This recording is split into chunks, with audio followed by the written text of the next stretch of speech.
Thank you for it. Mail that to the home.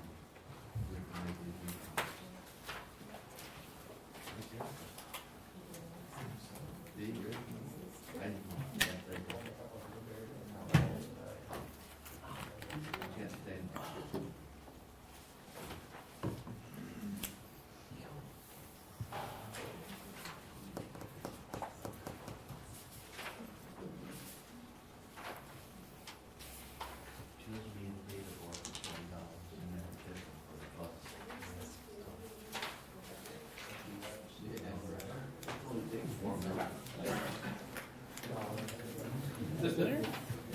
Oh, it's there.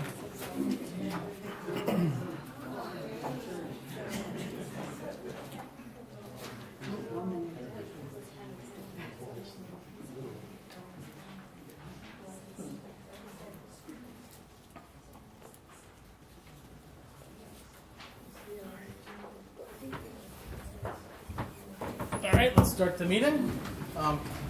Stand for the Pledge of Allegiance. I pledge allegiance to the flag of the United States of America and to the republic for which it stands, one nation, under God, indivisible, with liberty and justice for all. Okay. So first up, we have the continuation of the public hearing on the benefit assessment districts from a few weeks ago. I'm going to just start by, these are basically all of the districts that you may or may not be in. So there's the Cornwall Refuse District, which is 3,447 parcels, 40,097 units. Does anyone wish to speak on the Cornwall Refuse District? Next up, we have the Firthcliffe Heights Sewer District, which is 142 parcels, 1,700 units. Does anyone wish to speak on the Firthcliffe Heights Sewer District? Next up, we have. There's a gentleman Oh, that wants to speak. Yes, sir. Yeah, I'm sorry, sir. Just in terms of the whole district. Yeah. Because I wasn't at the last meeting, so forgive me being late. Was there a resolution to it? I mean, is it still in the planning stage? How is this? You mean the I&I, like the upgrade? Is that what you're The talking I&I? about? I'm sorry, Ms. Scott, what? Are you talking about the I&I, like the upgrade, the Yes, source? yes. Yeah. Right now, I'm sorry, you want to answer? Yeah. That doesn't have anything to do with the assessments on the No, the but- district. If he waits until general comments, I think would be appropriate. Okay, to yeah, ask. fair enough. Yeah, we can answer that Thank question you. after you, sir. Does anyone wish to speak on the Firthcliffe Sewer District? Next up, we have the Beaver Dam Lake Sewer District. It's 191 parcels, 1,957 units. Does anyone wish to speak on the Beaver Dam Lake Sewer District? Next up, we have the Majestic Sewer District, which is 3 parcels or 25 units. Does anyone wish to speak on the Majestic Sewer District? No? Next up, we have the Hidden Glen Drainage District, which is 14 parcels or 14 units. Does anyone wish to speak on the Hidden Glen Drainage District? Next up, we have the Main Street Parking District, which is 40 parcels, 39 units. Does anyone wish to speak on the Main Street Parking District? Next up, we have the Stone Hollow Drainage District, which is 29 parcels, 29 units. Does anyone wish to speak on the Stone Hollow Drainage District? No? Okay. Then if I could get a motion to close the public hearing on the benefit assessment districts. So moved. Second. Ms. Scott? Yes. Mr. McGinnis? Yes. Ms. Michaelozzi? Yes. Mr. Wojciechowski? Yes. Okay, so next up, we have a public hearing on the 2023 proposed preliminary town budget. So, notice is hereby given that the preliminary budget of the town of Cornwall for fiscal year beginning January 1st, 2023 is completed and filed in the office of the town clerk as of September 28th, 2022 at Town Hall, 183 Main Street, Cornwall, New York, where it will be available for inspection by any interested person during normal business hours, as will the exemption report. Further notice is hereby given that the town board of the town of Cornwall will meet and review said preliminary budget and will hold a public hearing thereon at the Town of Cornwall Town Hall, 183 Main Street, Cornwall, New York, at 7 p.m. on November 1st, 2022. And that such a hearing, any person may be heard in favor or against the preliminary budget as compiled, for or against any items or items therein contained, pursuant to Section 108 of the town law. The proposed salaries of the following town officers are hereby specified as follows. Town supervisor, $72,027. Town council, for $13,329 each. Town clerk, $62,349. Town justice, $35,437. There's two of those. Receiver of taxes, $19,570. So before we get to public comment, I'm just going to give a little presentation on the budget here. Board members have copies. Okay. So, a summary of the preliminary 2023 budget. Yeah, you can certainly come down here. Yeah, that's, this is Okay. in the back of the thing, there's no, Okay. it's okay. Okay, so, there's a total proposed expenditures of $13.5 million for 2023, which is approximately an 8% increase from 2022 levels. This excludes the fire districts. We don't have those yet. Those will be added before the final budget is approved. But basically, the drivers of this is, one, inflation. It's, running. Everyone's being impacted by that. So, 9, 10, 11% on certain categories, more on others. We recently settled a union agreement. We have higher contractual obligations from health insurance. That's up a lot this year. There's no major new programs, no cuts to service, but we are filling several critical open positions, which I'll get to in a little bit.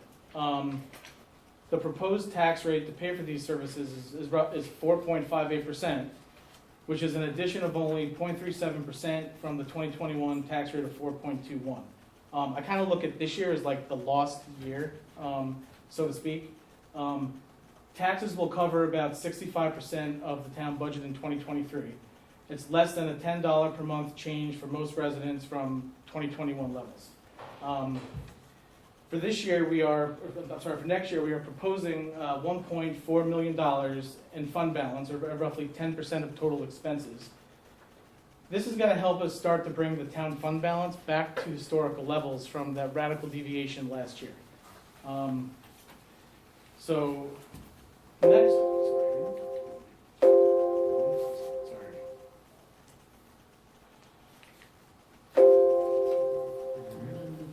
all right, I guess the clicker is not, okay.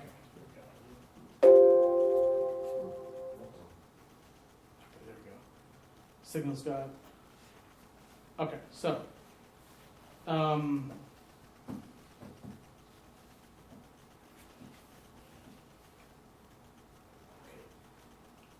summary of the process. So, the tentative budget was filed with the town clerk on September 30th.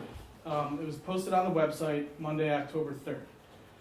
We've had 2 budget workshops. One was on October 13th. The other was on October 18th, which offered the chance for board members and the public to make, possible comments and changes to the budget. The town board approved a modified tentative budget on October 18th that basically added $1,000 of expenses to the budget. Obviously, tonight we're having the preliminary budget hearing, and we have to adopt this by November 20th. As supervisor, I've spoken to many of you about the issues surrounding this year's budget. It's clear that residents appreciate the current level of services. I've not spoken to a single person that wants us to cut public safety, that wants to lose trash collection, any of these services, which is what we would have to do if we did not go through the tax cap this year.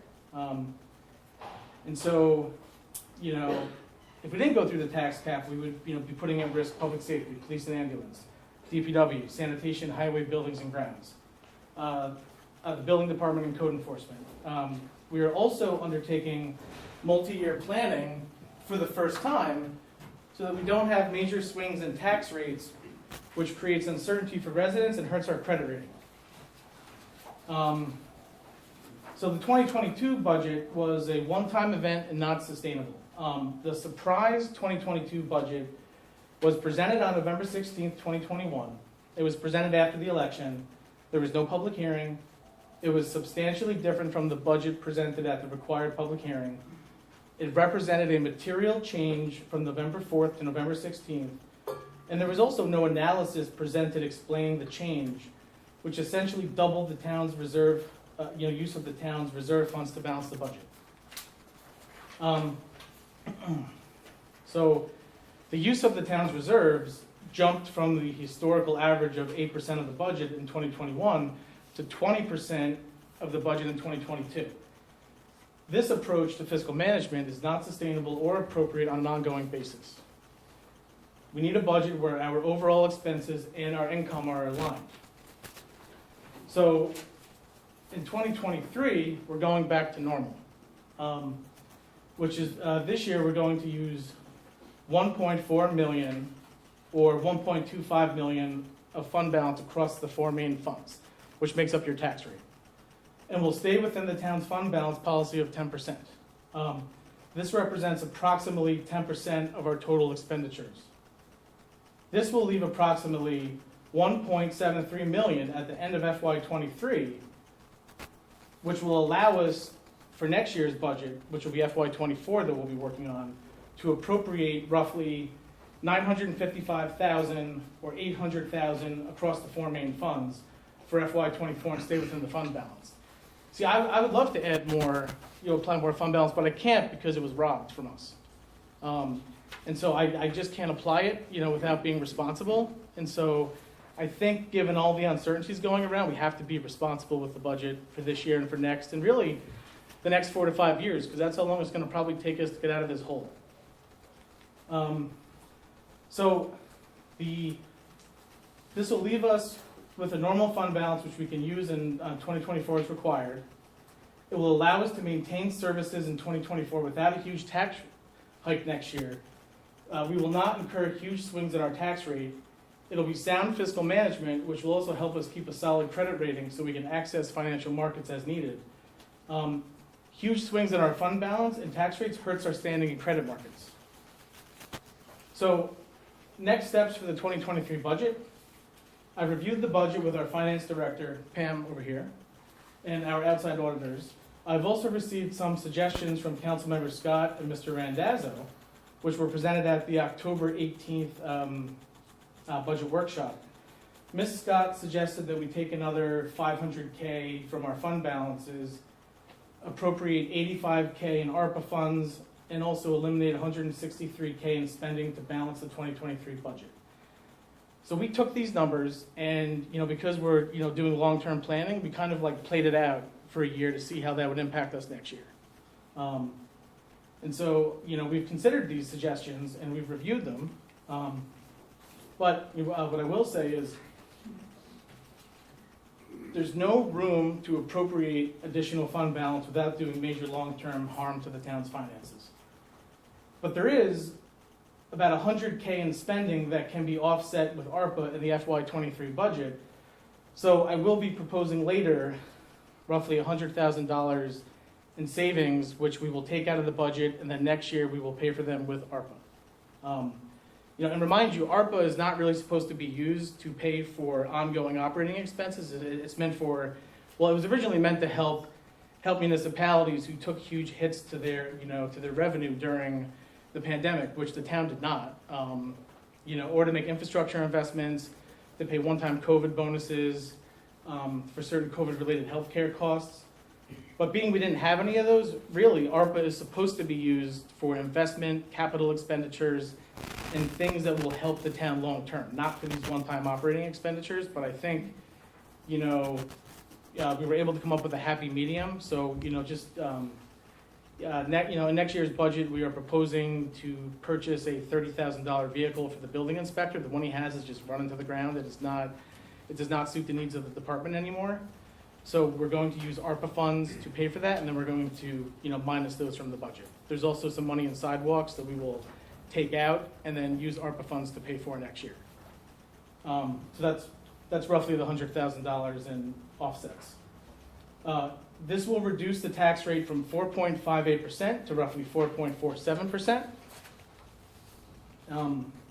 But just, look, overall, I just can't support increasing the use of fund balance by $500K or those additional cuts.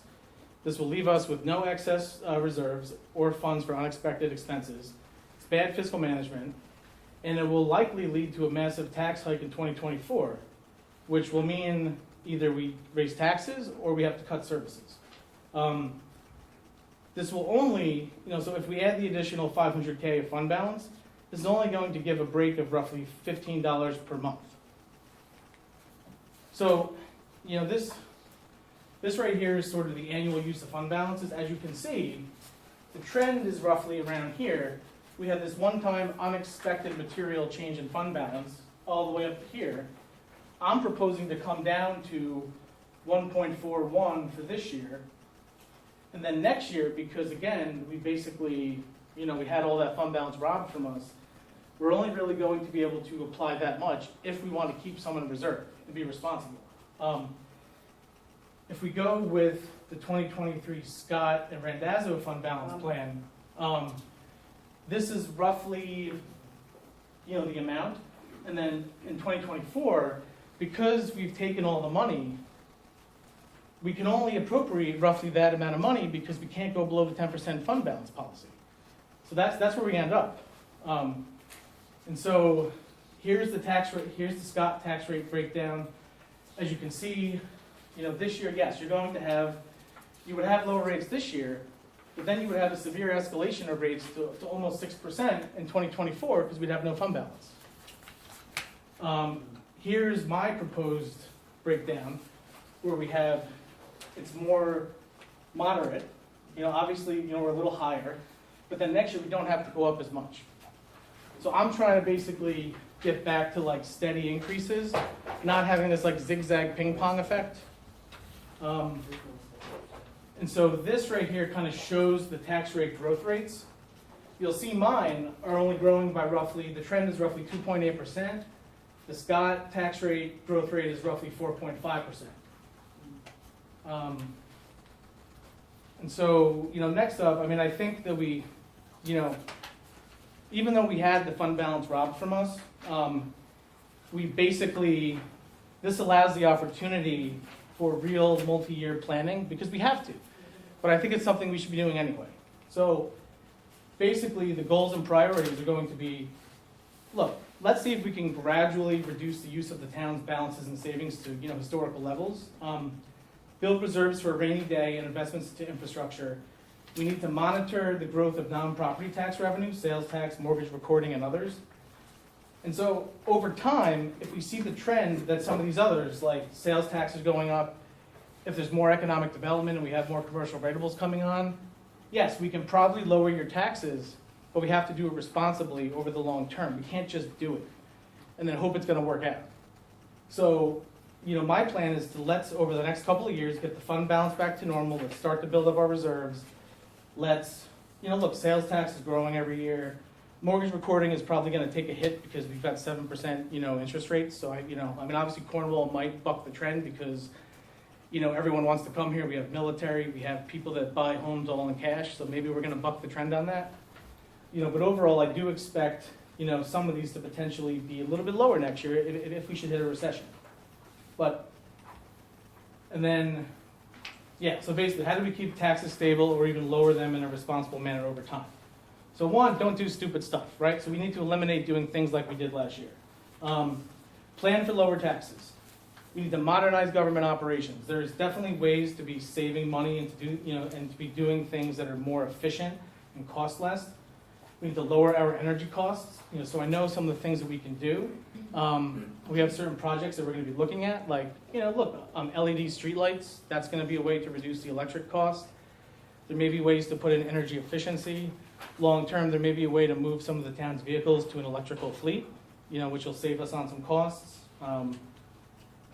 We also, and so long-term, the other way to do this is we need to, increase sales tax. And so look, obviously Legoland is a huge boon for all of us in Orange County, but as additional, projects come on board, the amount of sales tax we bring in is only gonna go up.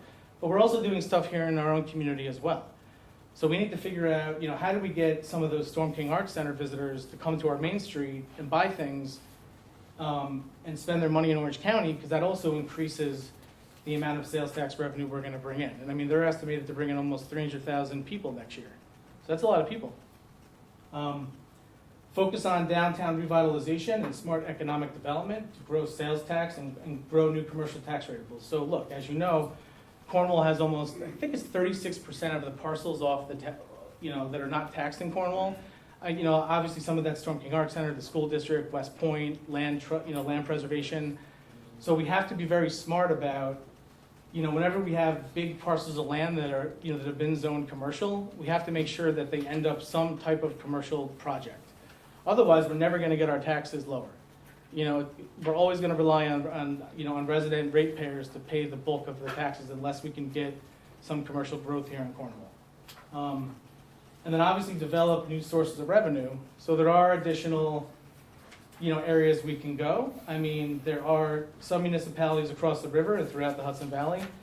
They have added a short-term rental Airbnb tax that only the folks that are renting the Airbnb, they pay that.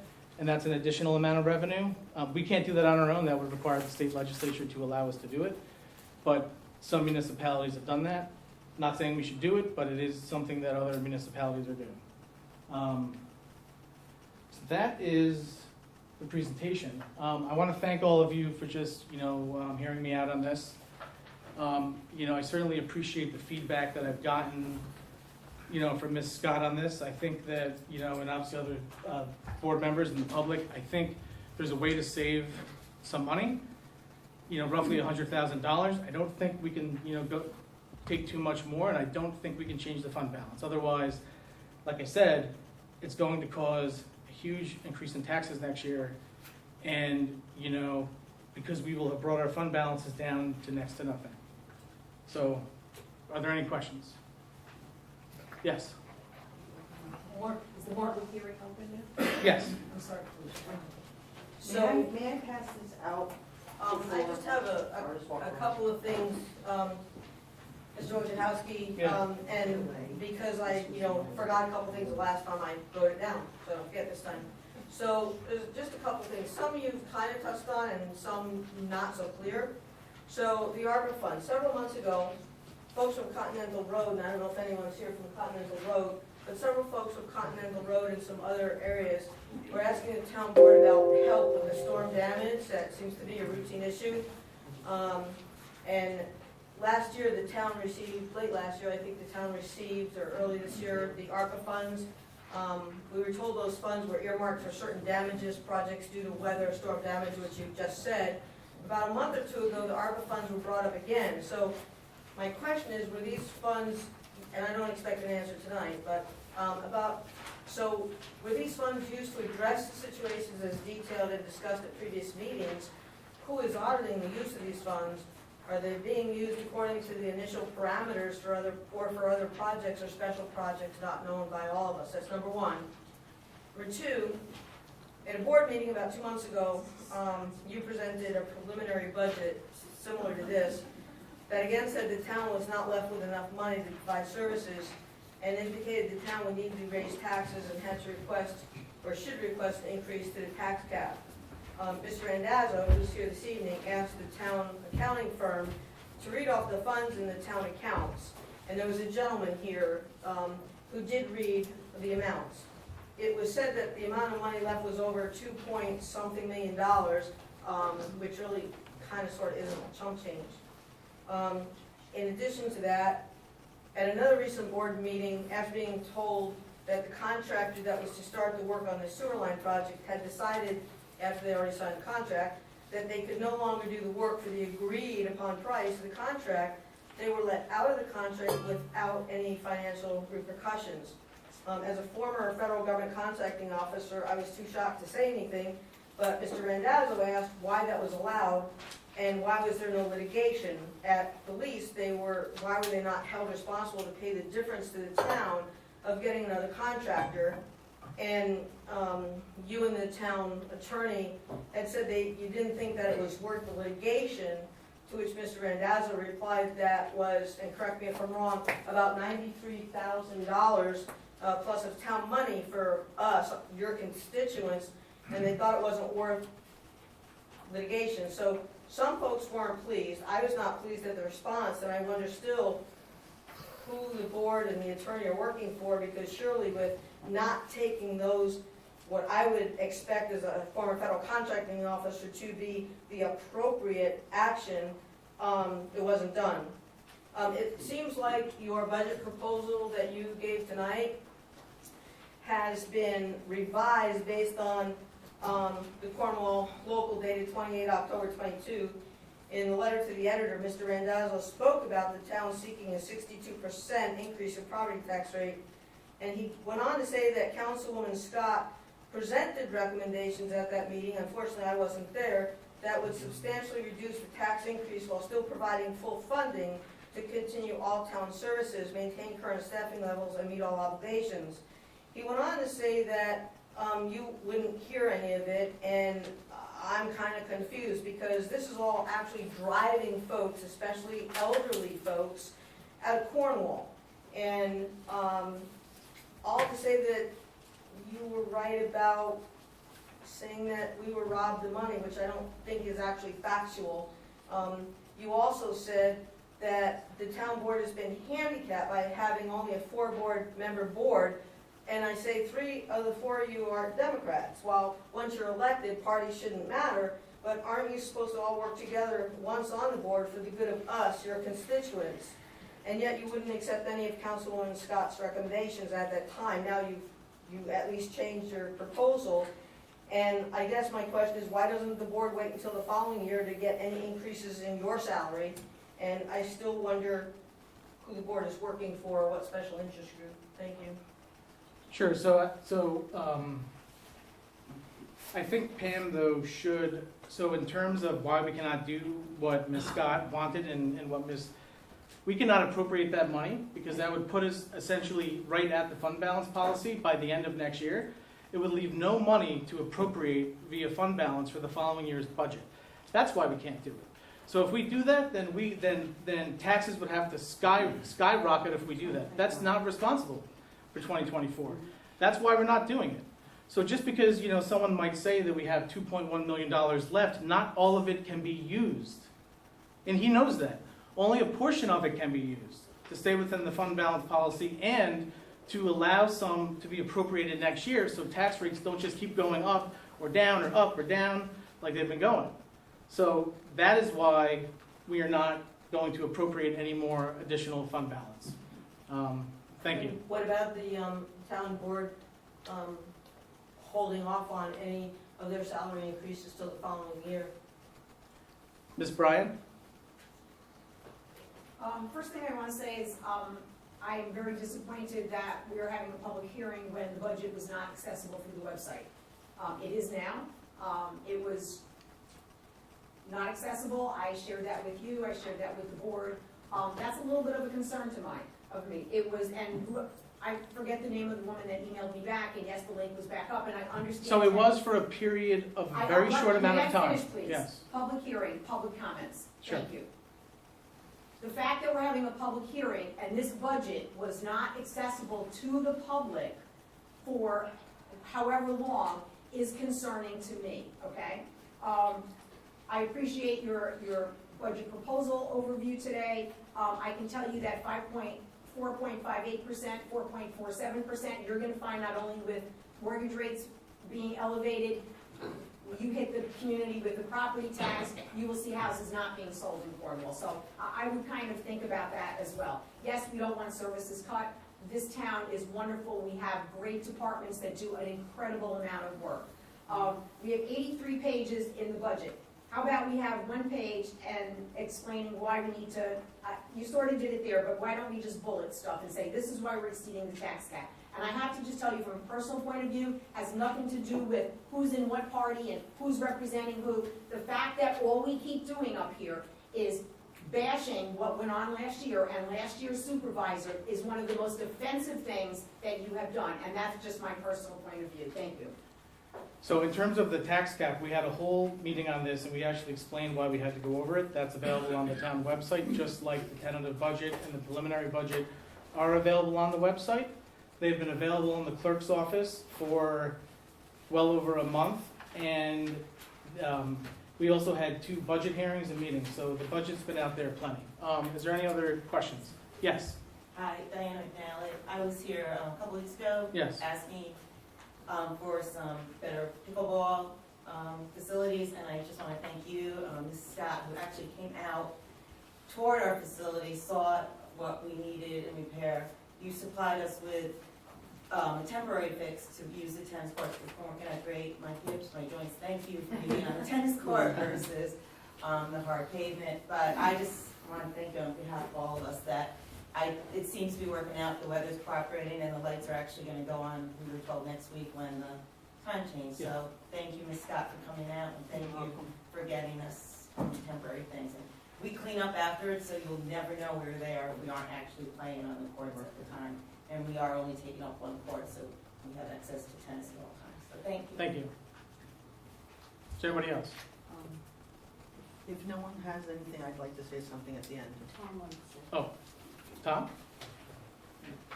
Hi, Tom Brownback, on the board of Cornwall United Soccer Club.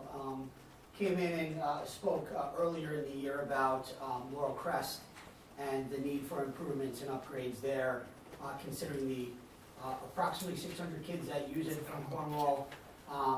They're actually probably have a lot more parents and kids attend, but they're actually at practice right now but we're renting space at Christie Babcock because we don't have the facilities necessary, lighting and/or field availability to be able to utilize it. So I'd hope as we kind of move forward and recognize some of the challenges with the budget this year, that Laurel Crest is looked at very, very closely as it relates to safety. Believe a few years ago there was some construction done on it to help with the drainage, which I think has made a significant difference regarding the drainage. However, there was no topsoil put on, the grading was not leveled, and it really isn't a great service at all for kids. And so while I appreciate the tennis courts and the pickleball courts and really a phenomenal baseball complex that my kids enjoy, I think a multi-sport surface for our kids that's safe, I think is a reasonable request. And so the club has put together kind of a short-term and a long-term proposal that we feel is appropriate. And we hope that's looked at with some of this budget that's there and/or for the following years. But again, it's not significant capital expenses we're talking about. Thank you, Tom. Brian? First, I want to thank you for having the public hearing transparency on the budget. I think it's important that we sort of understand, and some people, when it comes to fiscal municipal budgets, they work differently than they do in business, so I appreciate that. I have one question. How much was the average refund to Cornwall residents last year? $50, $20? Probably 300. 200 to 300. Average was? Depends. Yes, it was about 200. 200, and so Yes. the increase now, just so I understand my numbers right, would be about $10, right, to the average resident? So it would be $10 a month over the 2021 rates. Okay, so 100. Yeah, because really, we're going back to normal this year. We can't really, last year was an anomaly. We can't sustain that for more than a year. Right, so about 120. Yeah. So you give, so Yeah. in essence, giving back. Basically giving back what you got last year because it wasn't sustainable. Right. Yeah. Well, I just, I like the fact that we have a fund balance. It should have sort of a certain level of fund balance. And I'm concerned that, it could potentially affect our municipal bond rating in the future. So, I think we need to be sort of fiscally conservative there and take a look at that. So, thank you. I had a few comments, a few questions actually, too. I think using the term that the money was robbed this year. Okay. Excuse me, I have the floor, sir. The money was robbed, every dollar of that went back into the pockets of the taxpayers, so there was no robbery going on. And as to what the impact was, it was substantial, there's no question. I think the rate for the major categories dropped down to $2.81 per thousand for 2022, which means that a $300,000 house would have been, for those taxes, would have been $843. What you're proposing with the increase, 62% increase to the $4.58, which now you're proposing to drop down to $4.47. I appreciate taking a look at that. The numbers there a little bit. But that house assessed for $300,000 will actually go from $843 up to $1,374. So it's not just a couple $100. You can work that with a $400,000 home, $500,000 home.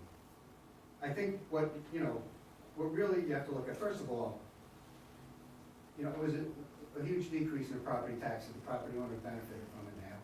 And I think as we all know, we're standing here, sitting here, we know what we're up against in terms of inflation and what's going on. So everything that comes out of the pocket for taxes is less money that people are gonna have in their pocket.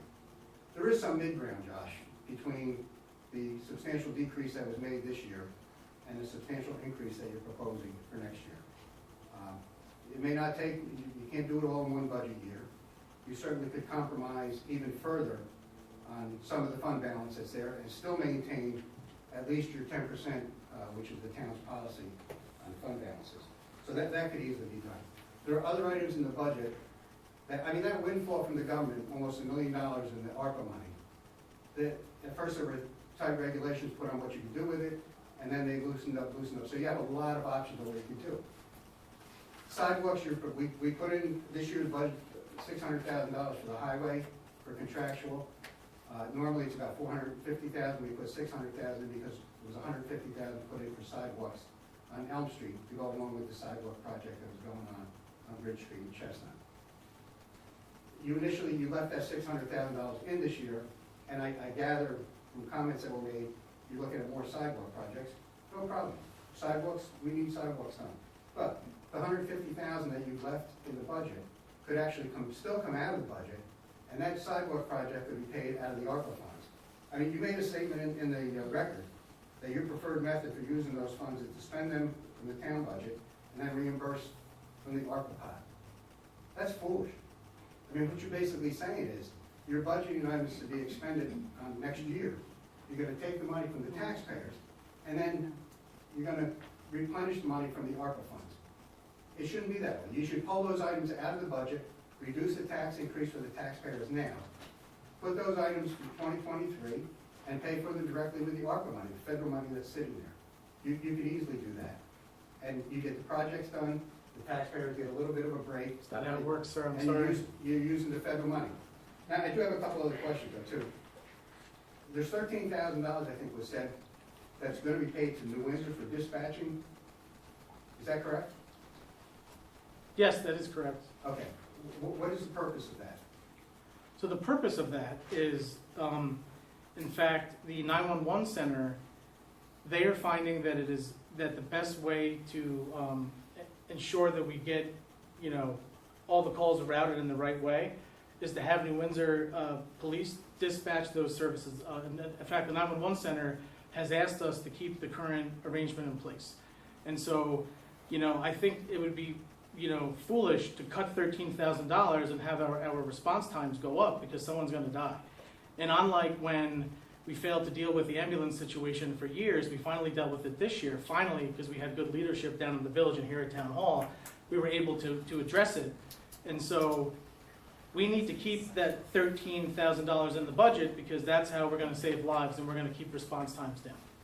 So my only question is, have there been any problems with 911 dispatch? We all pay taxes to the county. So the 911 center is covered in our county taxes. So have there been any problems that have been identified with regards? I know they dispatch ambulance, they dispatch police, they dispatch fire for Cornwall.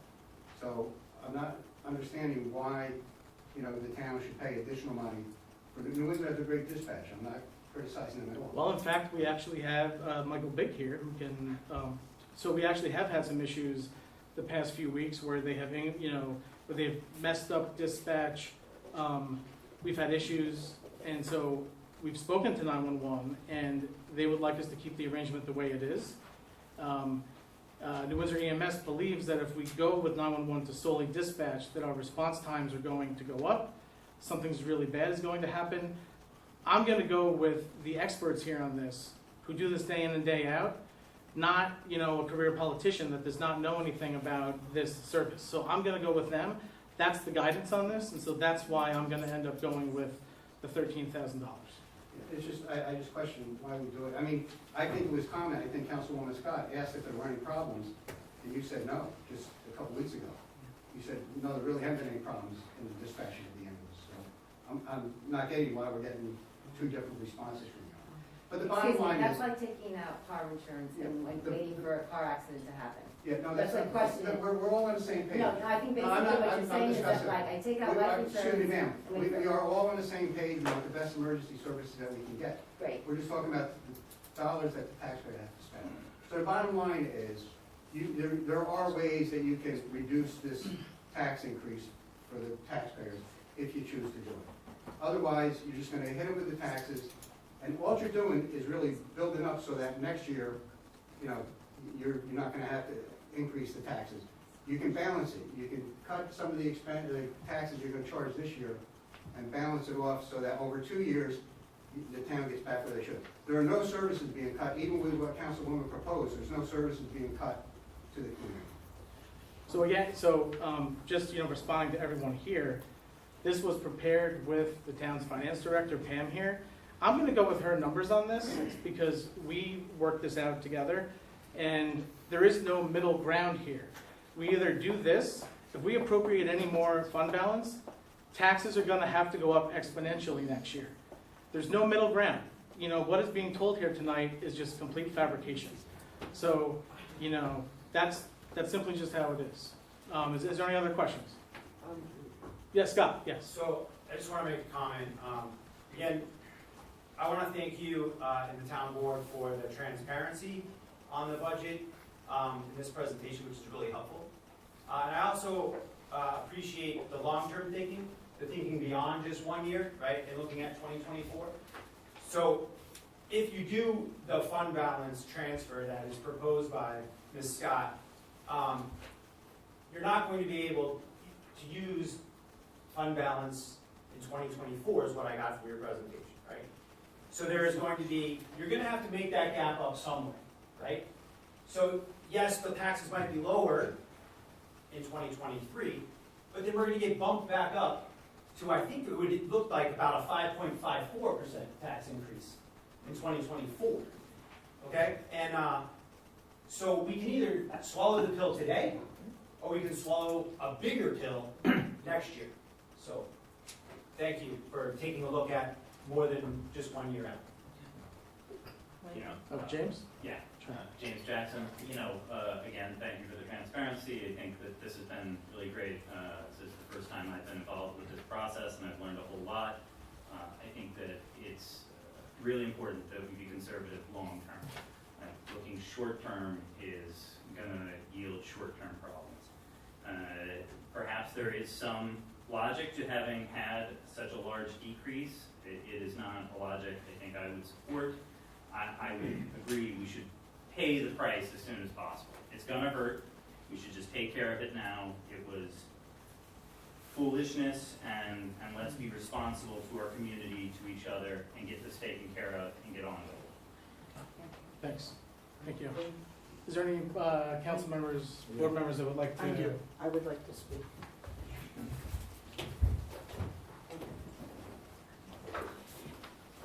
As you know, this has been a process, and we had 2 budget workshops. I'm so happy that all of you are here tonight. But when I went through the budget, and I don't know if you meant this as a typo, but when you refer to the budget as Scott Randazzo, I kind of, did you refer to that as saying Scott Randazzo? Well, Because I'm an elected member of this board.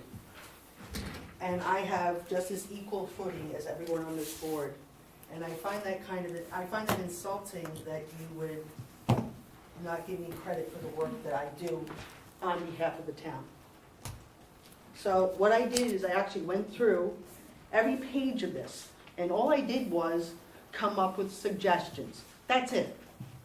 And I was hoping as a board, you know, this is a democracy, this is a board, you're supposed to talk to each other and negotiate and say, okay, we can do this, we can't do that. I had nothing. At the end of this, I was proposing, yes, I was just looking at the ARPA money. There were things that were budgeted that could we use the ARPA money later to pay for it. That's the only question I was asking. There's nothing really budgeted. No, but when you're That's the putting thing. things in, like, let me go to this. When we're looking at things for the cars, the vehicles, right? We can now use ARPA funds for those things, correct? Yeah. Okay, so that's all I was doing. I was putting this out because, let's face it, we are still waiting for the generator from last year. And that's Okay, important. so what I'm saying is, I'm looking at this long-term, whether you people like it or not. We don't have the things that we ordered, okay? So I know there's some of this is going to come out, but what I did is, I proposed from every page, and I did, at the end, I'm looking at, now it's, I think it's close to $850,000. When I was looking at this, I was actually proposing to reduce the tax levy about $750,000. All right, and it was just looking at this and having a conversation. That's what this whole thing is about. There was no conversation. I did send out an email after our discussion on October 24th to the supervisor and Pam Wood. And Pam immediately gave me the answers to the questions I had. I was asking her for sanitation salaries. I just looked at the 2022 budget. The appropriation was $497,000, and for 2023, it was increased to $628,500. If you're doing a budget and you see that kind of money, I want to know why it was so much. So we were looking at this, and I noticed that there are some vacant positions here, right? And these are salaries and benefits, correct?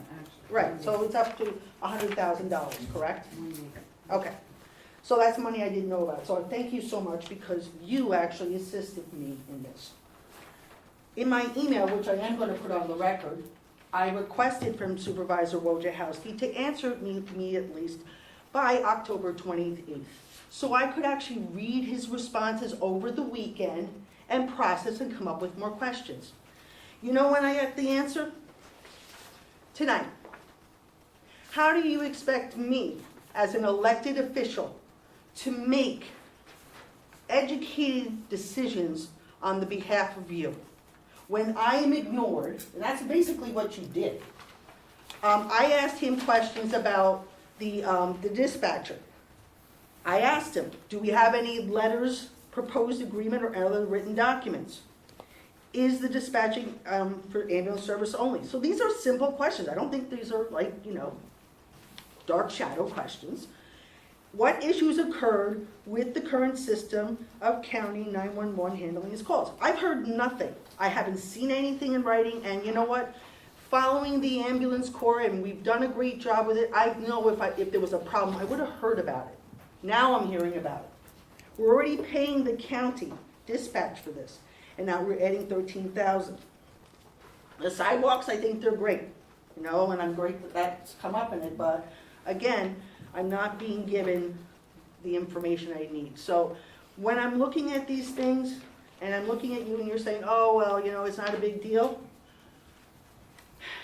It's very hard to say, but I'm going to say it. My conversation with Supervisor Wojciechowski, he said, rich people want things. I said, well, what about the people that I'm talking to that have to move? What about the people that I'm talking to? They're at the grocery store, and you know what? They're saying my bills are $200. How about the clerk that I work right here in town, one of the cashiers? She told me her village taxes are going up $300. So we're saying, oh, it's going to go up $200, $300 for the town. Well, guess what? That's $600 for her now. You just voted on a BOCES budget, correct? Let's start adding this up. It hurts people. Yes, I am privileged. I can afford a $300 increase. but there's a lot of people out here in this community that can't. And I really felt I needed to do my due diligence, but I at least deserve the respect from the supervisor to at least answer my questions. I think I deserve that. I worked very hard on this board, and I do deserve an apology for what you did tonight. I don't answer to you, and I I presented it understand tonight. that, but again, It as was a board presented member, tonight. Scott Randazzo, please. That is really insulting. This is 2022. I think I actually have a brain. Could this also be showing that it's actually because you're close to him, he's calling you that, you know, it's very common. Well, I asked him for clarification. He didn't say that. I agree with Can you. you please take your dirty laundry out of public? It's not dirty No, laundry. honestly, really seriously. Well, I'm sorry, what is your name? This is the town. What is your name? I grew up in Cornwall. My Who- generation has been here for many, many, many years. Who are you? I'm This is- asking you, your name. This is Cynthia Bell Yuka, Yep. the Bell family. Yeah, I know, The I Bell know. family. Honestly, really, if you have problems amongst your council, please take that private. No, I Because just was This saying. is our opportunity as a public to discuss our issues with you. And I just want to say something. I have just moved from a town, Sure, okay, a very wealthy town, sure. okay, that had an ambulance corps and a fire department a quarter of a mile from my road. I had to call them many times Sure. because I have an elder husband with a lot of issues. It made a huge difference Of course. that they could be there in the time they could be there. Sure. Okay, so as I said earlier, complaining about the money that we are spending to keep a dispatching team in place We do that have might one. save a life. We do It's have like one. taking out car insurance and then complaining that you haven't gotten into an accident. I'm asking as a Okay, board so- member, okay. I want to finish this. Okay, As a okay, board I'm member, all all I I'm want is the asking you data If that you're gonna, proves you are this. going to criticize and reprimand a fellow town councilman, can you please do that in private? Because this is the public's time, and this is the time for us. And Diane McNally, thank you so much. I'm going to do the ball team, and we appreciate everything that the supervisor has done to accommodate us. But I really think it's very unprofessional to sit here and bash a fellow councilman supervisor in public. Well, my name was mentioned. Ms. Scott, may I say something? You know what, I'm a lifelong member, lived here, grew up here in Cornwall myself. Ms. Scott, I know personally. No, I actually, agree with everything that she this said, is- however, being No, addressed no, that actually, way- we're no, actually no, gonna- Josh, you know this is wrong, and you know All you're right. behind it. You've I'm gonna take- divided the town I'm gonna for the take- last year. I'm gonna take a motion to close the public hearing on the budget. Can I give? Board members want to comment. Of course you do. Yes. Is there any, are there, no? Okay, so I'm gonna make a motion to close the public hearing on So moved. the FY23 preliminary budget. So moved. Second. Ms. Scott? Yes. Mr. McGinnis? Yes. Ms. Michael Rossi? Yes. Mr. Wojciechowski? Yes, okay, so next up. All right, so actually, before we get to real-term energy, just real quick on this, I've been in discussion with, oh, yes, I'm sorry, yes, you did. Okay, sorry. I supported you, and the seeds you sowed. Yes. Okay, actually, is there any public comment on any of the work session agenda items? Yes. Nancy Bryan. A couple of things. Huge concern over the tax tertiary settlements. You have one on here that is actually going back several years, that when you add up the assessment reduction, it's over $2 million. I'm concerned that with that, you're opening up a can of worms, and I feel like perhaps that wasn't the way to go for that one. I'm pleased with the letter to the DEC. I would ask you to please stay on that. DEC ignored everything when that project started. I was there from the onset, the first public hearing, followed up with many, many letters afterwards. Everything was done incorrectly, and they just glossed over it, so please keep up that, and I commend you for doing that. Regarding the Village of Cornwall and Hudson request for real property tax exemption for the water system, will the town residents now see their water rates decline and be the same as village residents? Who and how will the property tax shortfall be made up, and how much is that? While I understand the concept behind this, I think also that this could be opening up a can of worms for other properties within the town. And this is gonna be kind of a big shortfall, and is it now gonna fall on the rest of the town? Thank you. Thank you. Is there anybody else? Yes, Randy. Good evening, everybody. Two items I just want to make a comment about or ask a question. One is the EV stations. How did we get to this point where we have a proposal for 27,000 plus 7,500 from Central Hudson? Shouldn't there have been an RFP going out? Because they're not the only carrier that can bring in EV stations. So I was curious what the process was for that. And if anybody else brings in a second quote, I bet you it will be a little less than $27,000. They know what that game is. On the last comment is the resolution for the installation of the Continental Road culvert. Doesn't anybody think 60% difference between the first quote and the second quote causes concern? If the specs are identical, all these companies have been doing business in Orange County, how can there be a 60% difference? Are we setting ourselves up for the low bidder to walk away again? I just don't understand how that could be such a wide discrepancy. Thank you. Is there anybody else? No? Okay, so before we get to real terms presentation, just real quick, Thank you, Pam. thank you, Pam. Just to provide a brief sort of update on the $13,000 in the Windsor Dispatch. The reason why there wasn't a response sooner is because we have been working on a response, and I don't just want to respond without having all of the details. So the past few days, we have been working with both town attorneys, the town of New Windsor and the town of Cornwall, are going to put together an IMA that is going to run concurrent with the ambulance contract, $13,000 a year, which is going to mirror the ambulance contract. We're going to put that in place, but we're no further than that. And so that is the answer. Basically, we're going to put an IMA in place, and both supervisors would like that to be in place. But this all just came about, because we thought that it made sense to have that in place. We wanted to make sure that we could, keep the rate over, what is it, a 3-year contract? It would be 3 years after Yeah. this through 2025. Yeah, so as soon as we have something for the board to review, we will share it with the board and we'll consider it. As far as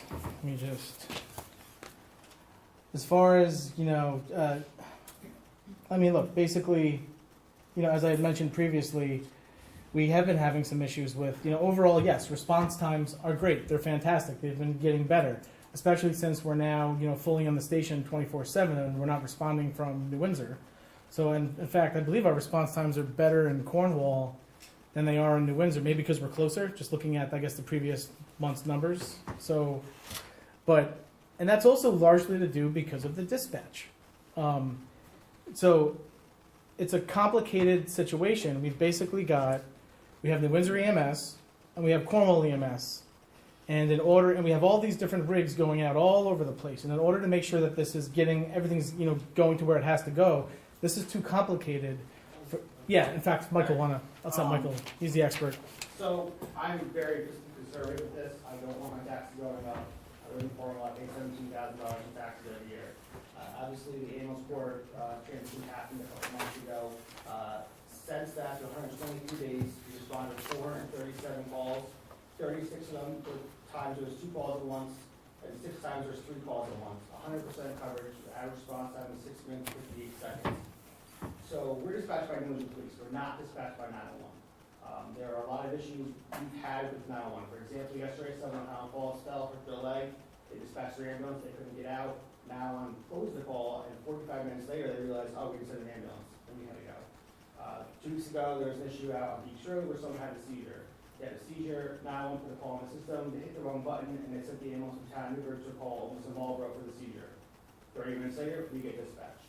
There's an accident at the flagpole. 911 has no clue what the flagpole is. Most of us in Cornwall knows what the flagpole is. And they sent the wrong ambulances, the wrong fire departments, and the rest of just jurisdictional issues. So we don't get dispatched by 911 at all. We haven't been. We're dispatched by the New England Police Department. Our ambulance corps does 5,000 calls a year. We had 410 calls last month. So So we have 3 or 4 ambulances always staffed 24 hours a day. When the Cornwall truck goes out on a call in Cornwall, that second call happens in Cornwall, and the Windsor ambulance backfills and covers that call. When the Windsor has multiple calls like last night, the Cornwall truck goes and backfills that call. We're 100%, no missed calls at all. The Windsor ambulance covers 10 fire departments, 5 police departments, 3 school districts, 2 rail systems, and the airport. I can't have 2 dispatch centers watching and tracking all these vehicles. The Windsor PD has ADLs, they can track our vehicles. Last night, one of our crews was going to Shaw Road in Cornwall instead of Shaw Road in Rock Tavern, and they picked up on it right away, and they said, you're going the wrong place. Picked up on it, that was taken care of. They also have, they monitor our times and everything else like that. So right now, our Cornwall Police Department dispatch is not open 24 hours a day, so we open during the day shifts. If they need an ambulance, they get the radio, they call base 5 the radio, our dispatch center, and the ambulance goes. Our police departments have the dispatch frequency in there, and so does the fire departments. It works well. And for $13,000 a year, which is $35 an hour, I think it is, right? A day, $35 a day. It's not a lot of money. So for us to switch over to the 911 center, we have to get all new pagers, all new radios, and have 2 dispatchers dispatching us. So when the Cornwall truck goes and the second call happens, they have to pick up the phone and call the Windsor Police for another ambulance to go, opposed to us knowing, okay, Cornwall's out, we backfill this truck. Other towns around the county are having a huge issue. Today, the Cornwall ambulance was in Highland Falls, it was in Woodbury, all over the place. We always make sure there's coverage, but these other towns are having huge issues. So this system for EMS is not broken. We have a ton of volunteers coming back in here. But also, again, we have 4 or 5 ambulances staffed during the day. They're going all over the place. I can't have 2 different dispatchers talking to us and all the other issues. We have a $3 million. It's not really something we can kind of skimp on. Ambulances in the Cornwall, I think what Mr. Myers wants is some of that money going back towards covering those dispatcher fees. It would cost us probably a couple $100,000 to open up base 4 again, which I would love to see happen, but that's hundreds of thousands of dollars. So I really think that $13,000 is not a ton of money. It could be a lot more money, but like I said, I'd love to save us some money. I think we could save money other places. I'd like to see us spend more money in emergency services, infrastructure, and then once those things are perfectly discounted, we can do more crazy things with fuels and everything else. But thank you guys for your time. If you have any questions for the ambulance service, just let me know.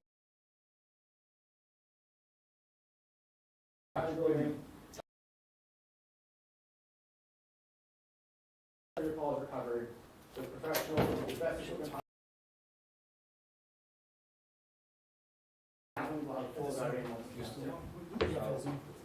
Mike, I mean, this is under public comment, but I just want to say, I think where the breakdown is coming is before the $13,000 item hit the budget for paying the Windsor dispatch, all that information provided tonight should have been had the Windsor dispatch. That's all. Matter of communication, not from you, but from. Not only to go, what the heck's that? I mean, but no one really knows that. You got some guy in Goshen who lives in Port Jervis, has no clue where you live. So I really think that